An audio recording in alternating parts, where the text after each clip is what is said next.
flapping in the half-hearted breeze. Still, they waited.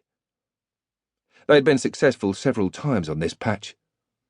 It was a one-lane access way running between the back doors of a row of old shops and a high brick wall, ending at 3 concrete bollards. No one was ever around here at night.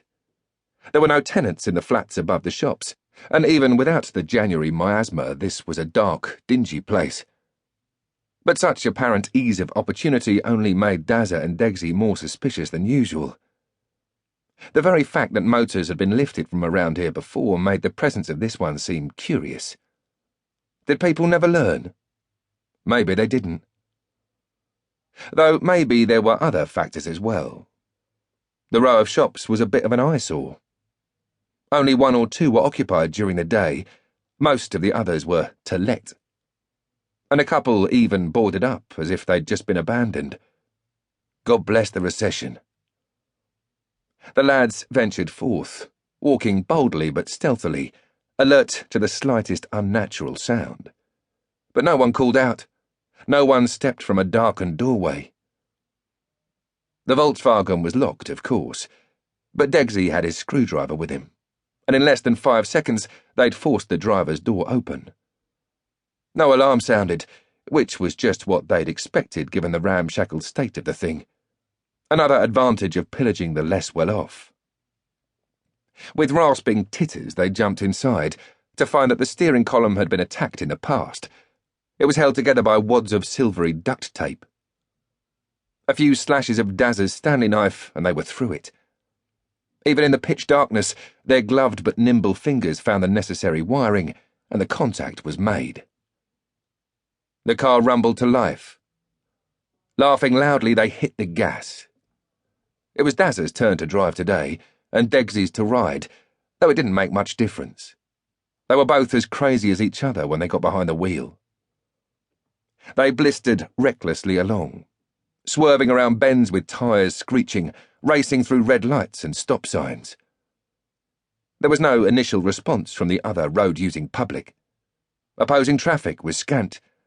They pulled a handbrake turn, pivoting sideways through what would ordinarily be a busy junction, the stink of burnt rubber engulfing them, hitting the gas again as they tore out of town along the A246. They had over half a tank of petrol and a very straight road in front of them. Maybe they'd make it all the way to Guildford, where they could pinch another motor to come home in. For the moment, though, it was just fun, fun, fun.